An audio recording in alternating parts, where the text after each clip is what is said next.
Okay, so chapter 5 was all about elementary shapes. हमने बहुत सारी शेप्स के बारे में पढ़ा था। एक्सरसाइज 5.1 में तो I guess all the questions were easy. Divider का रूल पढ़ा था, फिर हमने एंगल्स के बारे में पढ़ा था, है ना। एंगल्स पहला हमने पढ़ा था राइट एंगल। राइट एंगल कितने डिग्री का होता है? अब हमने क्योंकि पढ़ लिया पूरा चैप्टर, तो 90 डिग्री का होता है, और you can write it as half revolution, और आप वर्ड्स में लिखोगे कैसे? Half revolution. ठीक है, इस तरह से आप लिखोगे। दूसरी चीज फिर हमने पढ़ा था स्ट्रेट एंगल क्या होता है।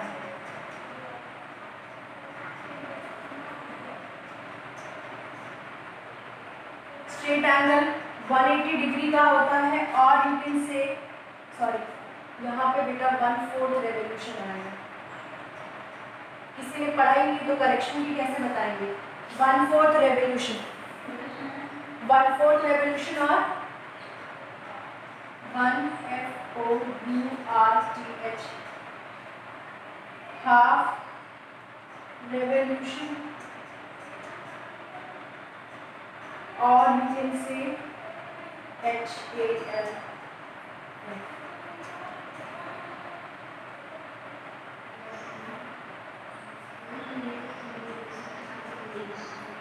ठीक है, तो हमारा राइट एंगल जो था वो 90 डिग्री का होता है, 1/4 of the revolution. Straight angle आपका 180 डिग्री का होता है, हाफ रेवोल्यूशन। फिर आपने कंप्लीट एंगल पढ़ा था। कंप्लीट एंगल आपका 360 डिग्री का होता है।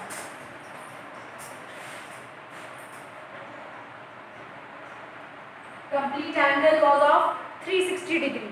ठीक है, इसी की बेसिस पे आपको मैं एक बार फिर से एक्सरसाइज 5.2 रिवीजन करा देती हूँ, क्योंकि वही सबसे डिफिकल्ट थी आपके लिए। बाकी सारी एक्सरसाइजेस बहुत इजी थी।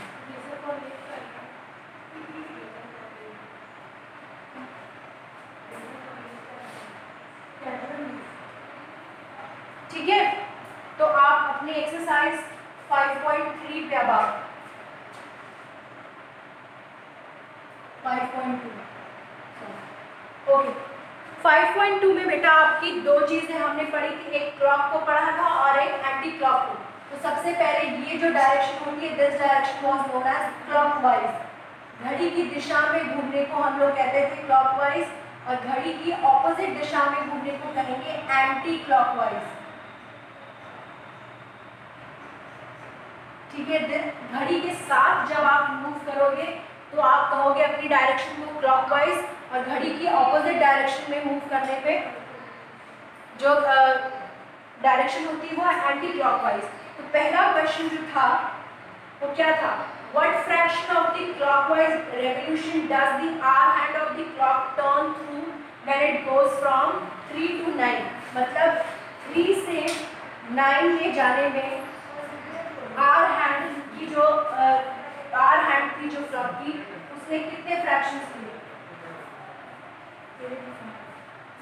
उसने कितने फ्रैक्शंस लिए? तो सबसे पहले आप अपनी क्लॉक को दिस बेटा आपको भी बोलने के लिए नहीं बोला गया है। 3 और 9, 1 2 4 5 7 8 10 and 11। ठीक है, ये है आपका 3 और ये है 9।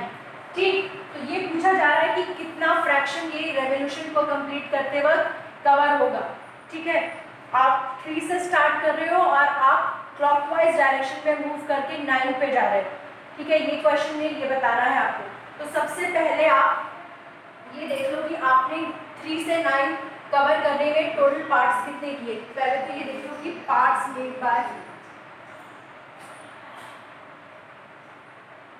बाय द क्लॉक कितने हुए? टोटल कितने पार्ट्स बना रहे हैं? 12 पार्ट्स बना रहे हैं, है ना। 1 2 3 4 5 6 7 8 9 10 11 12 टोटल पार्ट्स 12 बने। ठीक है, तो जब बेटा who is making that noise?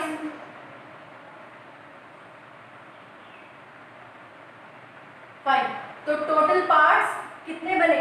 12 बने और part covered in going from 3 to 9। 3 से 9 में जाने में आपने कितने पार्ट्स को कवर किए? 6 पार्ट्स। कैसे? 1 2 3 4 5 6, है ना? तो फ्रैक्शन आपकी कैसे बनेगी? फ्रैक्शन अभी हमने पढ़ा था, total parts covered upon part made. Fraction या फिर revolution, revolution made is equal to 6/12। 6 क्या है आपका? मैं इसको बेटा शॉर्ट में लिख रही हूँ, आपको अब सारी स्टेटमेंट्स लिखनी है कि revolution made by the hour hand of the clock in moving from 3 to 9, ये सारा लिखना है। क्योंकि मेरे पास टाइम कम है इसलिए मैं शॉर्ट फॉर्म में लिख रही हूँ, लेकिन एग्जाम में अगर ये क्वेश्चन आता है तो आपको डिटेल में लिखना है। 6/12, इसको आप आगे और रिड्यूस करोगे तो you will write it as 1/2। तो ये था आपका क्वेश्चन नंबर 1। ठीक है, एक पार्ट मैंने बता दिया। उसके बाद क्वेश्चन नंबर 2। क्वेश्चन नंबर 2 में where will the hand of the clock stop.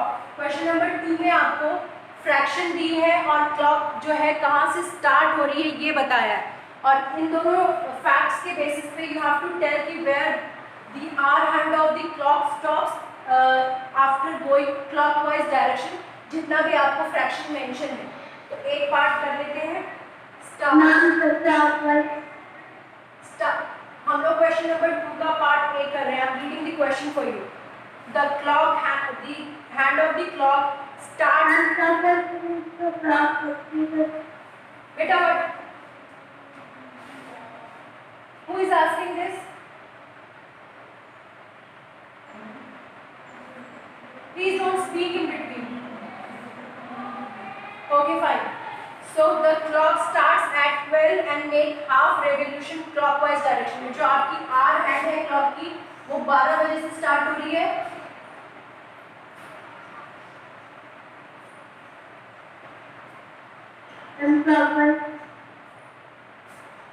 यहाँ से स्टार्ट हो रही है and it is making half revolution, मतलब वो कितना रेवोल्यूशन बना रही है? Half revolution.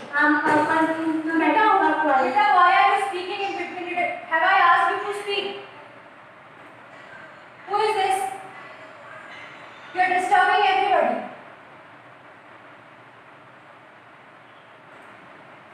Nobody will speak in between. Otherwise, I will give this question as your homework and then you have to do it yourself. Okay. The clock starts at 12 and make half revolution in clockwise direction.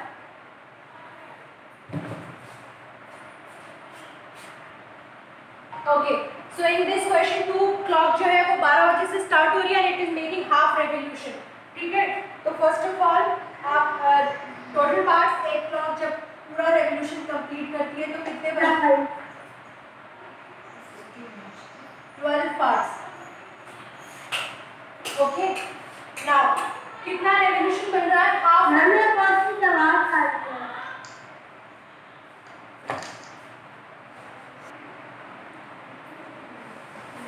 ठीक है, तो clock जो है वो total parts 12 बना रही है और रेवोल्यूशन कितना कंप्लीट कर रही है?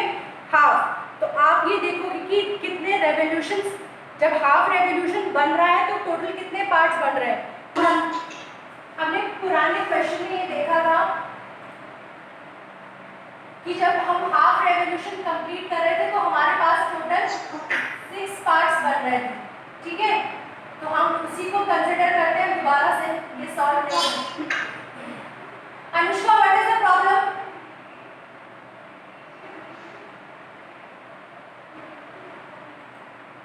ठीक है, तो पिछले क्वेश्चन में हमने देखा था कि हाफ रेवोल्यूशन को कंप्लीट करने में वी रिक्वायर्ड 6 पार्ट्स। तो क्योंकि इस क्वेश्चन में हाफ रेवोल्यूशन दिया है तो आप 6 पार्ट्स अपने क्लॉक को मूव कराओगे। ठीक है, 1 2 3 4 5 6। जब आप 6 पार्ट मूव करोगे तो यू विल सी जो हमारी क्लॉक की आर हैंड है वो 6 पे आके रुकेगी। ठीक है, मैं डिटेल एक्सप्लेनेशन नहीं यहाँ पे लिख रही हूँ, that is provided to you in the PDF.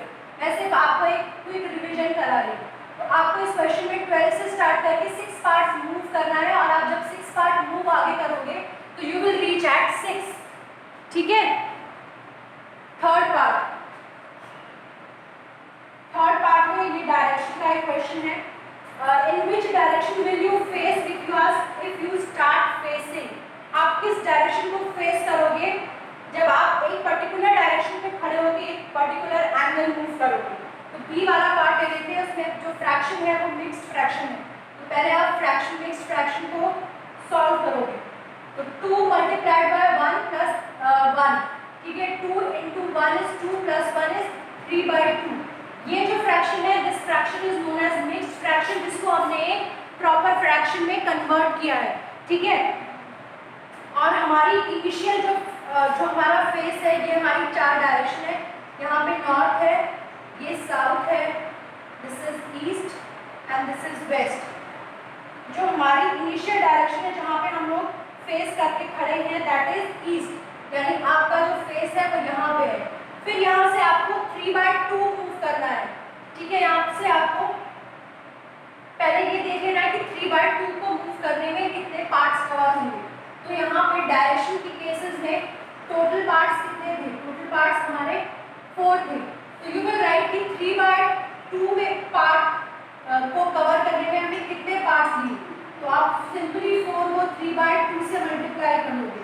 4 3 is 12, 12/2 will give you 6 part, यानी 3/2 को रेवोल्यूशन में 3/2 रिवॉल्व करने में आपको 6 पार्ट्स मूव करना पड़ा, ठीक है।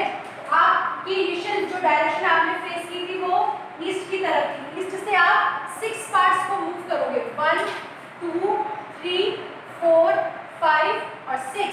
जब आपने 6 पार्ट को मूव किया तब आप वेस्ट डायरेक्शन में आ गए, यानी आपने ईस्ट डायरेक्शन को फेस करके 6 पार्ट्स जब मूव किया तो आपकी डायरेक्शन कैसे होगी? आपकी डायरेक्शन वेस्ट हो गई, ठीक है। तो ये 3 का बी पार्ट था। और इसका जो 4th क्वेश्चन है वो इसके एग्जैक्टली ऑपोजिट है। इसमें आपको ये बताना है कि अगर आप किसी डायरेक्शन में खड़े हो और क्लॉकवाइज टर्न कर रहे हो और नॉर्थ को फेस कर रहे हो, तो आप कितने पार्ट्स को मूव करोगे। जैसा ये है एग्जैक्टली ऑपोजिट है इसका सेकेंड वाला, 4th वाला पार्ट, ठीक। सो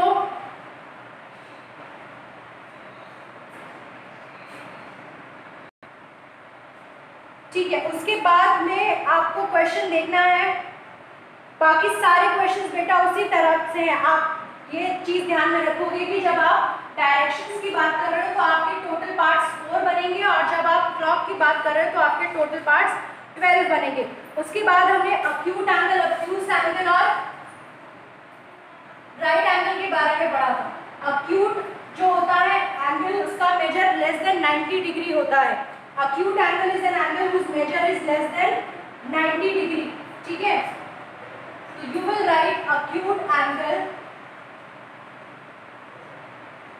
It is first of all less than right angle, ठीक है। right angle से कम होता है, आप इसको इस तरह से भी लिख सकते हो, it is less than 1/4 revolution. Question किसी भी वे में आएगा, you have to do attempt, ठीक है। या तो ये लिखा हो कि acute angle is less than 90 degree और it is less than 1/4 revolution, या फिर ऐसा लिखा है लेस देन 90 डिग्री। तीनों का मतलब एक ही होता है, ठीक है। Since 1/4 revolution is equal to 90 degree, तो इन तीनों में से कोई भी ऑप्शन आए you will put a tick mark. Acute angle is less than right angle, it is less than 1/4 revolution, it is less than 90 degree. यहाँ पे राइट एंगल, 1/4 रेवोल्यूशन, 90 डिग्री, तीनों का मतलब एक ही होता है, ओके। उसके बाद ऑब्ट्यूज एंगल,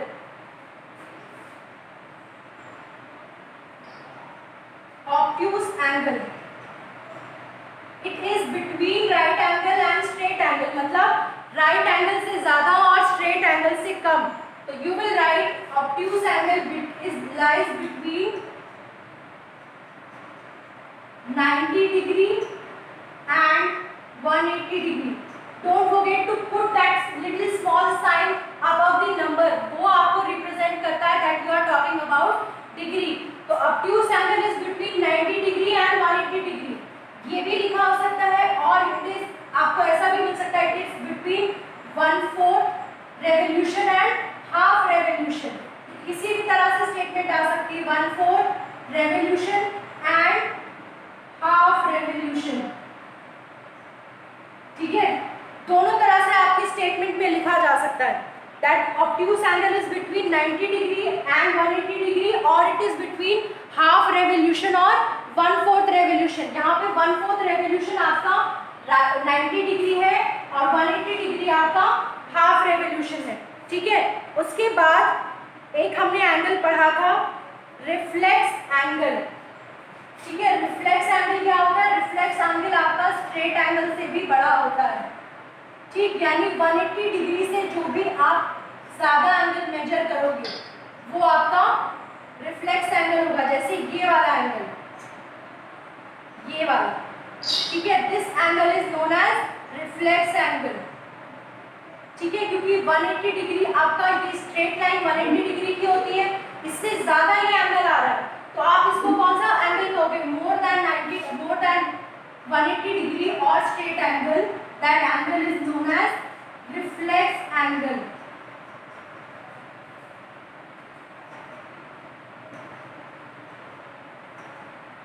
और हाफ रेवोल्यूशन, तीनों में से कुछ भी दिया जा सकता है।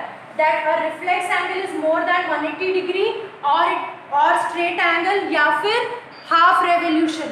ठीक है, तीनों में से कोई भी एक फैक्ट आपको मिल सकता है। उसके बाद प्रोटेक्टर को यूज करना कैसे है वो भी मैंने आपको बताया था। ठीक है, फिर हमने 3 तरह के ट्रायंगल्स, हमने क्लासिफिकेशन ऑफ ट्रायंगल्स पढ़ा था।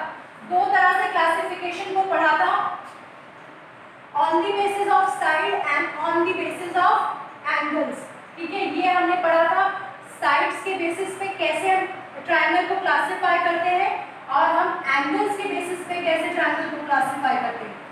On the basis of side, सबसे पहले तो मैं बता दूं triangle is the polygon which is made up of 3 sides and 3 angles.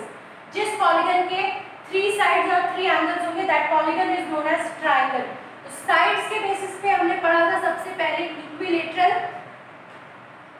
Equilateral word मैंने आपको बताया था, इक्वी मतलब होता है सब और लेटरल मतलब होता है साइड। तो जिस ट्रायंगल की all 3 sides are equal that triangle is known as equilateral triangle. फिर उसके बाद isosceles triangle in which 2 sides are equal, है ना। थर्ड वाला ट्रायंगल था स्केलीन ट्रायंगल। स्केलीन ट्रायंगल में कोई भी साइड इक्वल नहीं होती। In equilateral triangle all 3 sides are equal, in scalene triangle no sides are equal and in isosceles triangle 2 sides are equal। ठीक है,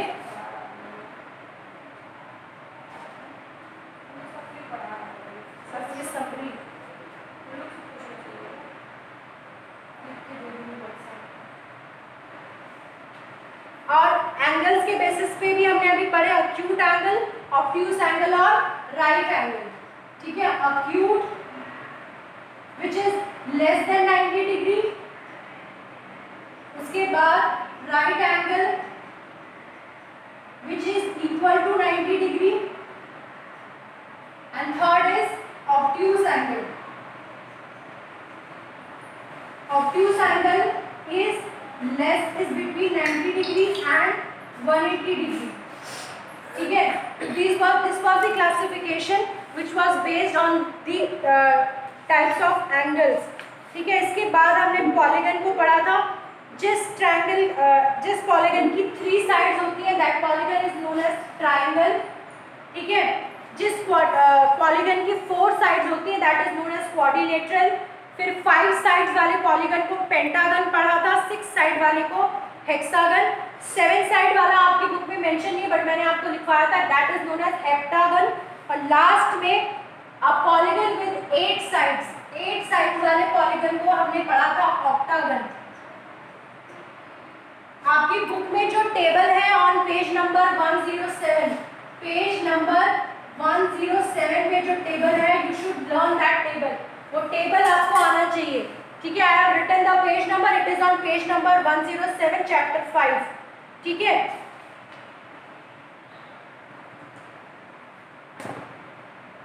रेगुलर और इरेगुलर क्या होता है? अगर क्वेश्चन में रेगुलर पॉलीगन लिखा है तो रेगुलर पॉलीगन की सारी साइड्स जो होती है वो इक्वल मेजर की होती हैं है ना, और इरेगुलर पॉलीगन की साइड्स आपको ऐसी दिखेंगी, सारी साइड्स एक दूसरे से अलग होंगी।